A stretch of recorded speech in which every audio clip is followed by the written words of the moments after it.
Morning, y'all. Good morning. Hopefully everybody's doing wonderful this morning. Hopefully everybody's been having a wonderful week so far. As you can tell, I just woke up 7 o'clock in the morning.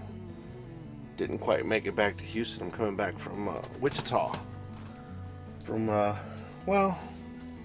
outside of Wichita, Kansas. And didn't record much footage out there. Excuse my nappy hair, guys, but this is how I wake up in the morning. Let's fix that real quick. Whoa. Put my hat right here on this little knob right there that everybody says is illegal to have, but I've been DOT'd a few times and nobody's ever said anything, so it's one of those things, I guess. Put on the old glasses. Hard to do stuff with one hand, but it is. Haha, now I can see you guys. So yeah, good morning, guys. Good morning. Sorry I've been a little absent on making videos. Do apologize for that. But shoes on. Everything on one hand's a little hard. But yeah, like I was saying, had a wonderful night. APU, Ghetto APU did its job last night. Kind of, sort of. The only problem I'm having with this APU is that it's running out of fuel. About 5 hours, then I have to come out and refuel it. So I need to figure out some type of auxiliary tank. And still, here's how we have it set up. Got the wire running right here, and there it is. And I have it chained up right here. And I know you guys that this is not the ideal place to chain it up, but the chain is kind of short, and it was kind of like the only place I can put it where it would be fine. And at least it'll take some time for them to take it off, but they would have to damage my airlines, which is not an ideal thing to happen. And as you can tell, my little fuel tank's right here. I think it's got a little bit left gas. Yeah, it's got a little bit of gas left. So it is what it is. It's crazy because right now, this little town, I've never actually spent the night here before. And this little town is actually where my whole tanker career started. I'll tell you why. So I was interested in becoming a tanker driver, and I couldn't get anybody to give me a chance. And that's how unfortunately it is. Sometimes I had the driving experience, I just didn't have anybody that would give me tanker chance, like a tanker experience. So I live, how many miles is it from here to there? Not exactly sure. But I live I would say about 70 miles maybe from this little town. And I would just drive around, guys, and this is something that when you really want to do something, when you really have your mind set that you want to do something, you have to do whatever it takes for you to get to that spot, right? So I drove around here. Matter of fact, I was with my cousin Ruben. Shout out to my cousin Ruben. And I didn't actually come out here. This is how the story actually happened. So I was out of work, I think, and I took a ride with him. He was doing something called geothermal, which is like, it's an air conditioning system that's, look it up. It's geothermal air conditioning systems. And it's an air conditioning system that actually, they drill into the ground and put these hoses in there, and the air conditioner actually runs off of water, some type of water. It's a water system. So I rode with him, and we happened to go by a place where they were unloading salt water. At the time, I didn't know what they were unloading. I know they were unloading something. So I don't know if it was on the way there or on our way back, because it came back the same route. I told him to stop to let me talk to these guys. So I stopped and I talked to him, and I said, "Hey, you guys hiring?" And the guy's like, "Yeah, we're always hiring, man. Just go to the office in Fairfield." This, I think, was in Gonzales, Texas, where this happened. It was somewhere around that area. So I came here to Fairfield, which is the town I'm in right now, and I applied, and they gave me the job. And they were asking me, where do you live? I said, I live in Huntsville, Texas at the time. That's where I was living at. And from Huntsville, Texas, no. I already moved to Willis, Texas. From the door, Willis, Texas, to the door and Gonzales at the yard was 100 miles each way, guys. But I was willing to take the job and willing to take it, to do it, because I had, this is what I wanted to do. I had set in my mind, this is what I wanted to do, and these were the people that were going to give me that opportunity. So after getting that opportunity, I worked there. Actually, I brought my cousin Ruben over with me. This is where he started his actual trucking career. And we got him over. We were doing all saltwater. We did it for about 10 months. The company just started falling apart. They had actually brand new Peterbilts, but we ragged them out so bad, and we ran them trucks so bad and so hard that even the leaf springs were falling off the trucks. The bolts were barely holding on to them. And like I said, brand new Peterbilts. They were only a year old whenever I got to them, and they were already pretty raggedy. Now, what's kind of cool about that company was that it was called Green Energy. It was one of the first pioneers of the first companies that actually ran the oh shoot, now I forgot that fuel. It's like CNG. That actually ran that fuel. That so they were like an experimental type company, and those were the trucks that we had. So those trucks had many problems, many problems. You couldn't get a full day's work without having to come back and fill it up. And they ran off of that fuel. It wasn't CNG. I can't remember right now, but I'll put it down right here below. It was running off of that fuel, ran off of diesel, and it had DEF. So it had all three fuels. But I think the newer ones now don't have diesel at all. I think they just run off of CNG. Anyways, it was a clean air type of outfit. So I got the opportunity, and I came down, and I like I said, I came to work every single day. We worked 4 on, 2 off, or 4 on, 4 off, something like that. It was like kind of like a weird schedule. And I would drive back and forth, 100 miles each way. Came to work, did my job, went home, went to sleep, came back, did it again. It was a butt whipping, to say the least. Now, the good thing about this was that when I was at some of these places getting salt water out of the ground, because it's an oil business. We were getting salt water because those of you who don't know about the oil industry, salt water is kind of like a byproduct, or oil is a byproduct of whatever. When they drill into the ground, they get salt water and they get oil at the same time. So both of them had to be hauled out. So while I was there loading, I was running into a bunch of crude oil trucks, and I started building relationships with these crude oil truck drivers.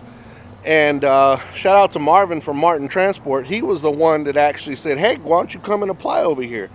And I was like, "You think?" He's like, "Yeah, okay, cool." So I applied at Martin Transport in Baytown, and that's where I started my real tanker trucking career, I guess, my hazmat, because I wasn't doing hazmat with the saltwater.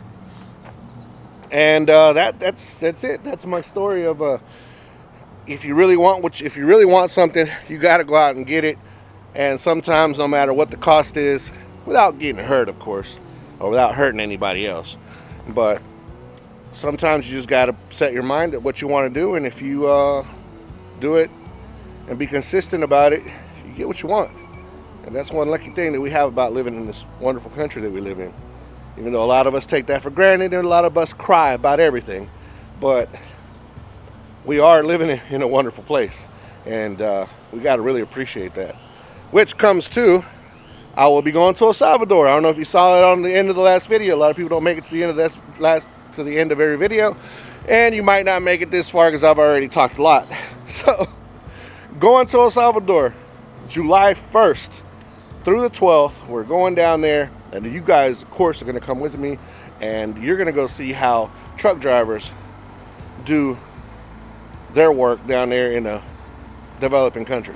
So that should be fun. That should be fun, and I hope you guys enjoy those videos. Not everything's going to be trucking, guys. As a matter of fact, most of it is not going to be trucking. Most of it is going to be I want to show you guys that kind of have a bad, that kind of have this, I don't know, some of you guys might have a bad image in your mind of El Salvador, and it's really not.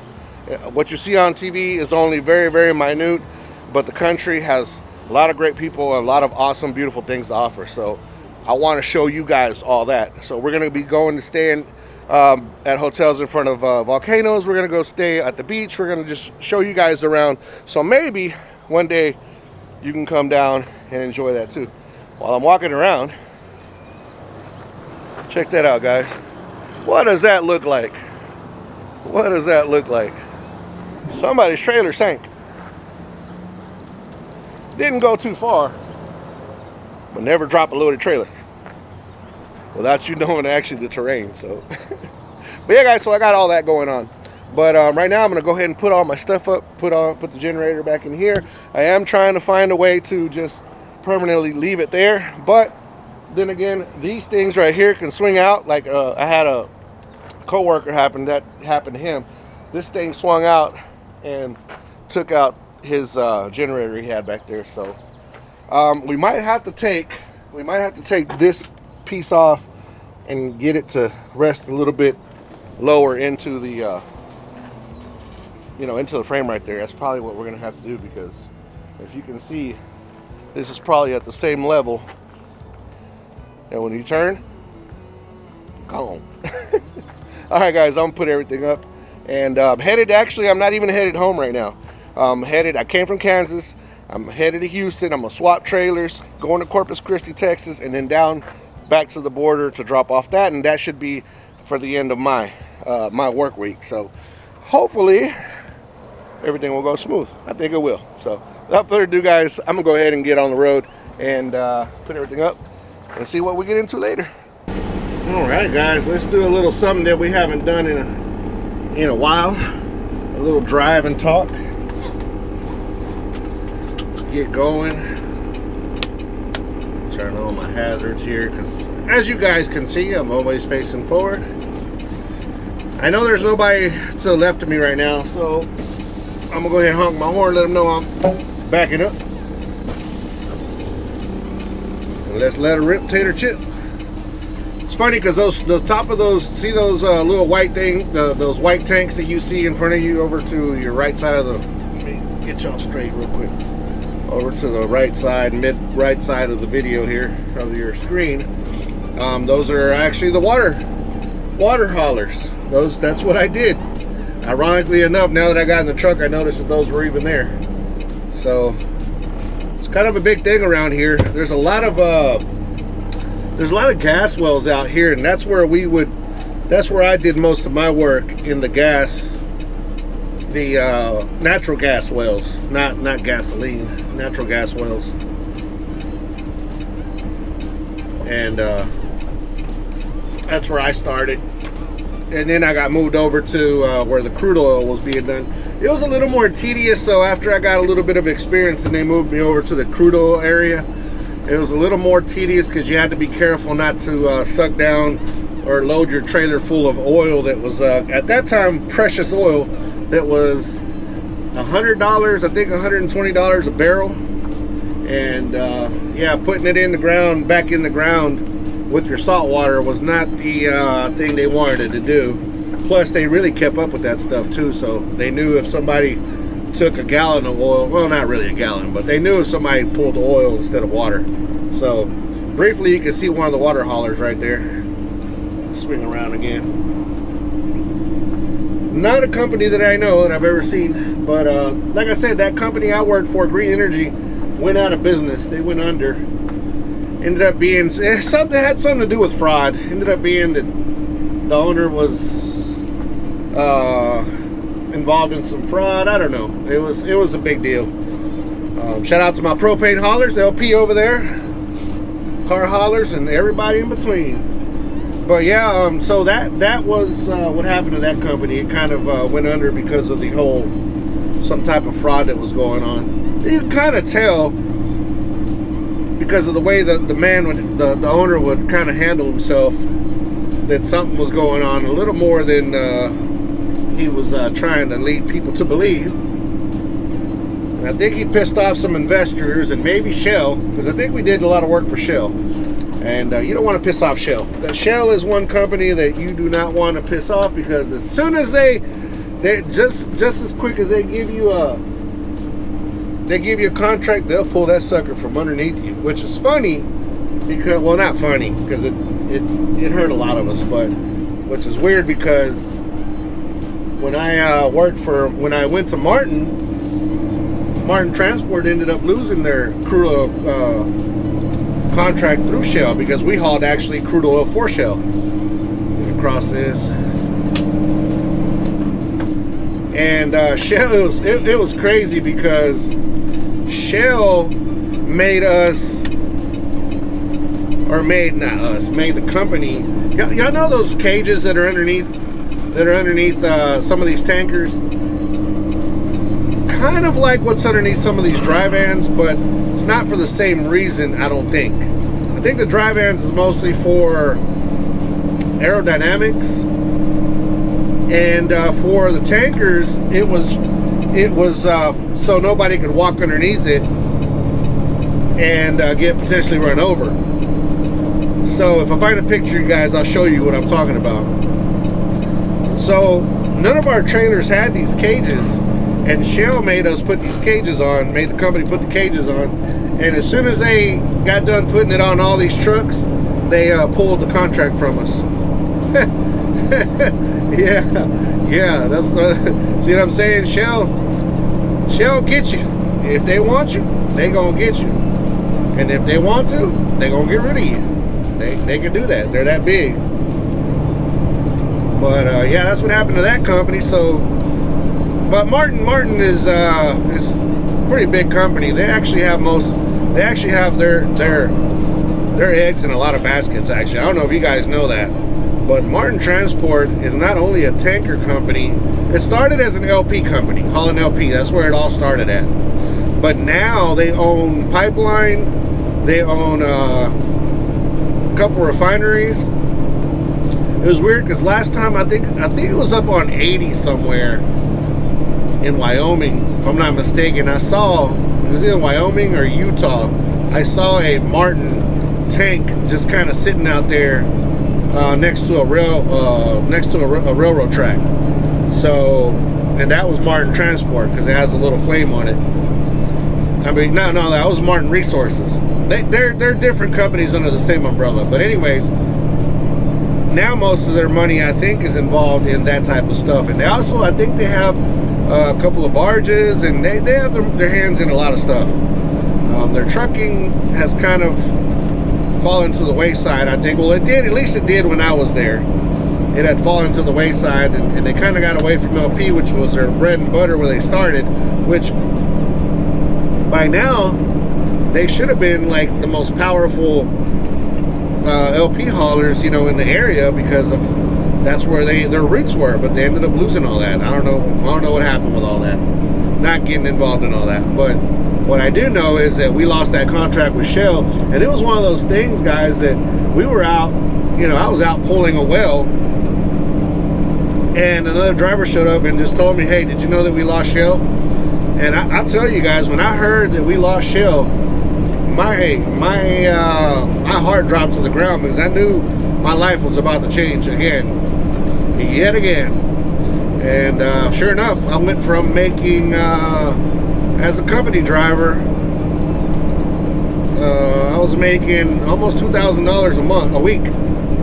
I went from that at home every day and off on weekends to making about $600 a week as OTR with them. I ended up going up. They lost all the oil, so I ended up getting into just the chemical side of it, and I was hauling pigment for paint from out of Tennessee, and I was making $600 a week. Plus, I was on the road every day and gone for 2 or 3 weeks at a time. That's when I decided that was it for me, and I started looking elsewhere. and that's where I found Bulk Transportation, worst company I ever worked for. And then I found Miller, and now Miller got bought out. Now I'm here. So that's my tanker story there. But I'm not going to knock Martin though. Martin gave me that opportunity, and they were actually a pretty decent company as far as when it comes to healthcare and stuff like that. Man, I had the best insurance I've ever had. I had at that company there, Martin Transport. They had a pretty decent retirement plan. They had a kind of like a stock plan, which in fact I've been gone from there for 5 years, 4 years, 5 years, and I received a check not too long ago for about $800. But the only reason I received that check, guys, was because of fraud again. They were showing people that they were making less than what they were actually making, and then people caught on to it, so they ended up suing Martin, and we ended up getting more money. So that's why that happened. But they have some deal where after like after 3 years, you're like 30% vested, and then it keeps on moving up until you're 100% vested if you're there over 10 years, I think. And that's a chunk of change, guys. It's a chunk of change. When I left, I was only 30% vested, and I think I got a $2,500 check. But it was exactly a year from the day you quit. You're not going to get it as soon as you quit. It takes a while. Or you can reinvest it however you want to do. I was broke, so I got the money. It is what it is. And but it was a very decent company. I don't know how it is now. I ended my career there, actually not doing that oil. I mean, I'm lying, not that pigment. I ended that career, or I ended that working at the company when I was hauling sulfur. Sulfur is what I was hauling at the end. And there was some money in it. We were putting in 10 loads a day, 9-10 loads a day. With my cousin Ruben, I know I mentioned him a lot on this video, but shout out to him again. And we were hauling, and we were making $2,000 a week also there, and just hauling. But it's just one of those things, guys. I am not the setting you on a railroad track type of person. And what I'm talking about is setting you on the railroad thing. What I'm trying to say is that it was a job that you do the exact same thing over and over again. So it was like you were on a track. You would go same way there, go load, same way back, unload, same way there, you know, just back and forth, back and forth. That right there, you might as well throw me in a cubicle with a computer in front of me. It's just that bad for me. I just get bored that quick. The money was great, guys, don't get me wrong. The money was amazing, matter of fact. And we were doing whatever we wanted to do because we were busting our butts. We were doing more loads than anybody else. Matter of fact, Ruben was doing more loads than anybody else, than me, myself. He was doing 10, 11, 12 loads a day. So he was making a killing. But it just wasn't for me, guys. It just wasn't for me. And I had to let it go. I had to let it go. Oh no. See, I keep lying to you guys. The reason I hated it, I didn't want to be there no more. But the real reason I had to let it go is for some reason I was getting some type of allergic reaction to the sulfur, and it was getting into my boots, and my feet were would get these blisters all on the top of my feet. And I started noticing it when I first started working there, and I'd get a blister here and there on the top of my feet, and then all of a sudden it was just like full-blown blisters on top of my feet. Couldn't put my boots on. It was crazy. Ended up going to the doctor, and they said that I had an allergic reaction to the sulfur. So that's what happened there. Then I quit. That's when I quit. That's when I met Kevin Lindsay, my homie, and we both came over to Bulk, and then the rest is what I was telling you guys earlier. So yeah, that's the way. That's basically the way that this all started for me. And if you want something, guys, you gotta get it. It just is what it is. And there's really not any excuse other than, you know, that you're sick, that you can't do something, or basically that's it. Because if you really want to do something in life, you actually can do it. You just got to put your heart to it, your mind to it, and you can get it done. Which is something that I need to work on as well, because there's something that I really want to do, and I really haven't put my 100%. I haven't dedicated myself 100% to it, and that's why I haven't achieved it. But can I achieve it? Of course I can. And those of you that are out there sitting in front of a TV or in front of a video game and you're wondering what you're going to do with life, you're not going to do it playing video games. Although there are some, very few select, kind of like a basketball, football player, you know, professional, that do make it into professional gaming. Yes, there is. I'm not going to deny that. But the chances are very, very slim. So, get off the couch, get out from in front of them games at TV, go out and chase your dreams. There's no excuse in this country. If you are legally here, if you're born here and you're from here, there is zero excuse for you to be in a bad situation because of financial reasons. There are jobs, there are careers, there are so many things that you can do, and that you're lucky that you were born here to do. And that's why I want to film the journey of me going back to El Salvador, guys, because I wasn't born here in this country, and luckily my parents did what they had to do to bring us here and to give us opportunity that we're having now. So I am that immigrant kid that some people don't want here. I am that kid many years later, 30 years later. Actually 39 years later. So, not that I'm doing anything spectacular, but I have a family, I have a good job, I have you guys, and I have somewhat my health, because I messed that up myself. And yeah, just happy to be here. Alright guys, well, I've rambled enough, and at the end there I started getting a little preachy. I do apologize. No, actually I don't apologize. Get your butt off the damn couch and get to doing something. I need to quit apologizing for stuff sometimes. Thank you guys again for joining me one more time, guys. Don't forget to be kind to one another. Help anybody needs help.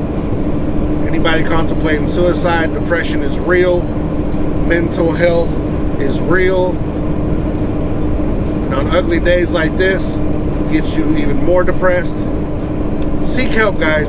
Seek help. There is help out there. And if not, try to get a hold of a friend, family member. I'm sure that they do care. Military men and women, thank you so much for your service. See you guys on the next video. Peace. We out of here.